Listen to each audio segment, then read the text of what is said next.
This is tutorial number 118, and it covers how to use the snap feature within CATIA v5. To start off, open up a new product file. Now what we're going to do is we're going to import some parts to create an assembly or a product, and from them we're going to use the snap feature to create a positional assembly. So to start off, let's bring these components in. So let's click Insert, Existing Component, click the product, and we'll click 111A, click Open, and we'll bring in the other parts. So Insert, Existing Component, click the product, 111B, click Open, and we'll just position it to the left, click OK, click Insert, Existing Component with Positioning, click the product, 111B again, and we'll bring this one to the right, and Insert, Existing Component, Product 1, and 111C. Click Open, and we'll just drag this down. Click OK. So what we're going to use in this tutorial is the snap feature, and it's this feature right here. And what this does is it's going to create a positional assembly, so you're able to snap features and snap the parts into different features. Using this tool, it's a combination of a coincident mate and a contact mate. So you're able to snap faces to faces, lines to lines, points to points, and you're also able to put circles, like line them up, so we can throw this circle into that circle and make a coincident mate. Now with this tool, personally it's my favorite one for creating positional assemblies. It's really quick, really easy. It works like the other ones, how the first one that you click is the one that's going to move, so you click this one to move it into this one, and it allows you to quickly and easily snap components in, bring everything together, and create a positional assembly. Now, saying that, you also have to go around using the snap feature with certain situations a different way to get the results that you want. So what we're going to do in this tutorial is these parts, we're going to bring them all into this part here, just like we did in another tutorial, but we're also going to line them all up onto these surfaces here. So to start off, let's start snapping these in line with these surfaces here. So let's click Snap, and you can use Snap on a face, a line, a point, or even the planes. So let's click this face here, and we'll click this face here, and it's going to snap right in. Now if you look on the side, we're going to use the snap as a contact constraint, so it's in line with it. Now with the snap, if you click the arrow, you're able to flip the direction from one side to another. When you're happy with the direction it's pointing in, just click outside, and it's done. Now let's click Snap again, and let's click this face here, and we'll click this face here.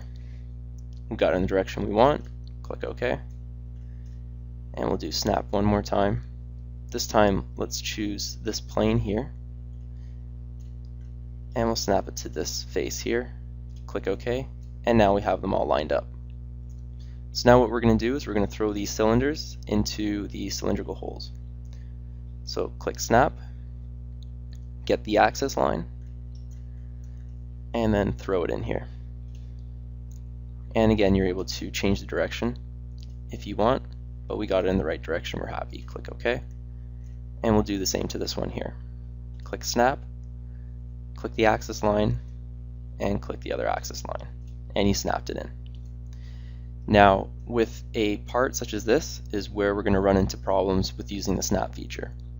When we used the coincident mate before, we're able to make a coincident mate between this axis here and this axis here.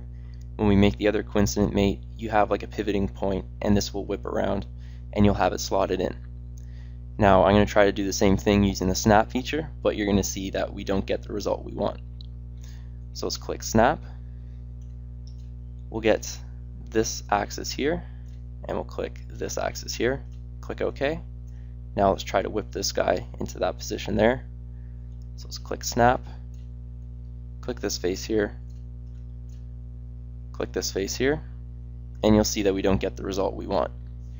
With the positional assembly using the snap feature, it's just going to snap it into place, and as you see on the side, there isn't any constraints or anything showing you that it's still there, that there's still like a constraint to say that this axis has to be touching that axis. So it's just going to move around. After you move it once, there's no history really behind it, so it doesn't have any driving characteristics. So to do this feature and to get it into the position we want, we're going to have to do it a different way. What we're going to have to do, we've already got it lined up along this plane here. What we're going to have to do now is click this face and this face to get it going horizontally, the correct direction. So let's do that. Click snap, click this face here, and we'll click this face here. Now it's in the wrong direction, so we'll click flip, and now we have it where we want it. Click OK, and let's just snap it and bring it over a little bit more. So we'll click this face here, and we'll zoom in, and we'll click this face here, click OK, and now we've got it snapped in. So now we have all of our parts snapped in just the way we want. If you look at it in a wireframe view, you can see that they are all looking the same, all lined up nicely at the edges, all snapped in there. So using the snapping tool, it's really easy as it kind of combines the coincident and contact constraint. For positioning, it's my favorite one. I'm able just to throw everything in, snap everything together, and it looks really good.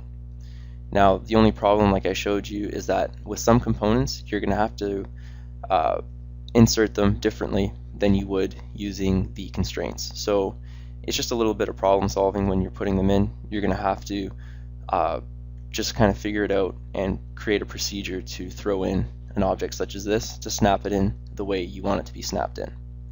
So it just takes a little bit to get used to it, but at the end this is a very, very powerful tool, and it's the best tool in my personal opinion, and how I create my assemblies in CATIA to create a positional assembly. So the more you play with it, the more happy you're going to get, and you'll see the great benefits of using the snapping tool to create positional assemblies within CATIA v5. And that concludes our tutorial on the snap feature within CATIA v5.